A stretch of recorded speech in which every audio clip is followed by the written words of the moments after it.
I think we underestimate sometimes just where emotion plays in these campaigns and in the election. And obviously we always know that these things are visceral and people are voting from emotion. But I think that it makes it that much more difficult to draw a straight line between someone's, perceived interest and how they're going to vote. And I think that, particularly when you look at a Trump candidacy, you wouldn't imagine the people the people who are standing behind him, and based on what he represents and who they are, oftentimes low-income, struggling white folks. The idea that they want to support this millionaire New Yorker it's amazing to me. And I was listening to the radio the other day and heard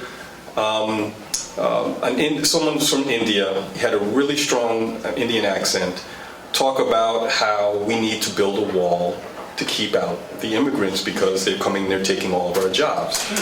So again, you can talk about, I think the pocketbook is very important, but you can't predict how their interests are going to play through the prisms of these candidates. I think it's just very unpredictable. But I think that's been happening, and I've sort of been thinking about this both with President Obama and now even with Mayor de Blasio. The poll numbers, right, under President Obama and now under de Blasio say that people think race relations are much worse than they have been, right? And, I think it's because, people are responding to a black man. Yeah, there's a black president, and we're gonna debate whether Bill de Blasio is the second black mayor of New York City or not. But I say no. But I think it's because this stuff is actually being talked about that was talked about so much less under a President George Bush or under a Mayor Bloomberg, right? And it's not necessarily that this stuff didn't exist, but that it is now coming out, and where we get to on the other end of a Trump candidacy or a Obama presidency or a de Blasio mayoralty is a big question mark for me. We have to remember that the history of America is the history of race. And if it's a history of race, then that means it's the history of racism. And so in the 21st century, we're still trying to have a conversation that just, in many ways, is very difficult to be had. So yes, 70% of Republicans have not voted for Trump. That still means 30% of people have voted for Trump. And to me, that is a very large number, because there's so many people who aren't even registered, they couldn't vote for Trump, but they still identify with Trump. And it's not too late for them to register to show up in November. And so, as someone who's grown up in this country, I do see that it's a racist country. Full stop. I teach American politics. I love this country. I love teaching about the history of this country. But it's a racist nation.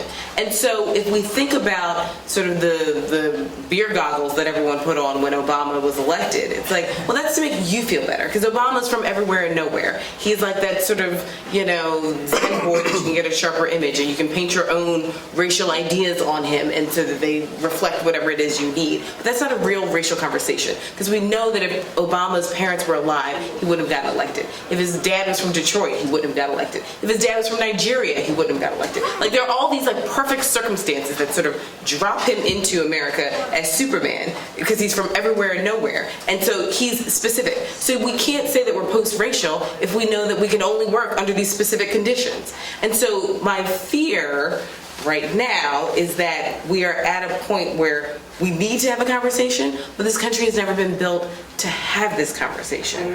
And so where do we go from there in a very short period of time, because we have to have this conversation by November 8th, after November 8th, whatever that means.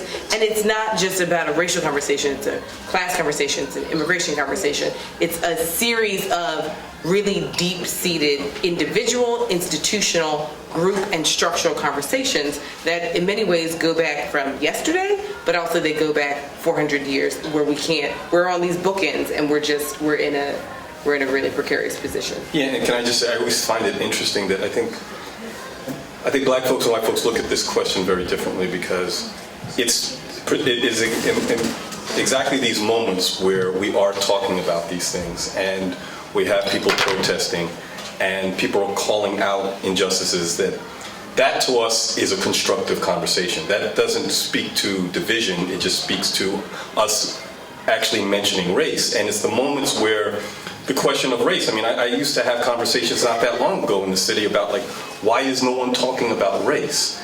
And I think if you ask the average person, or I would say ask the average white person, they would have said, you know, that there's some kind of racial harmony that is at play.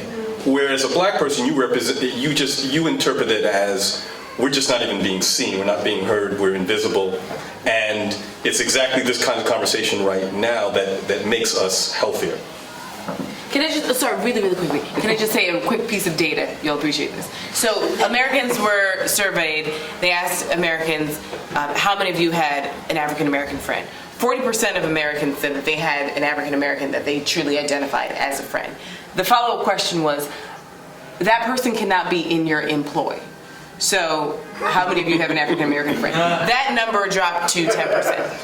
How much? 10%. So we are a very segregated nation, not just, you know, Sunday morning, obviously with church is the most segregated time in the country, we get that, but as far as schools, housing, every facet of our lives, like New York is, you know, some people say like an anomaly, but New York is one of the most segregated and racist cities that I've ever lived in. I've lived in tons of cities, right? And so we have to also be clear about just because you see people of color doesn't mean that you're necessarily interacting with people of color. And I think that's a series of larger conversations that this country has never really allowed itself to have in substantive ways.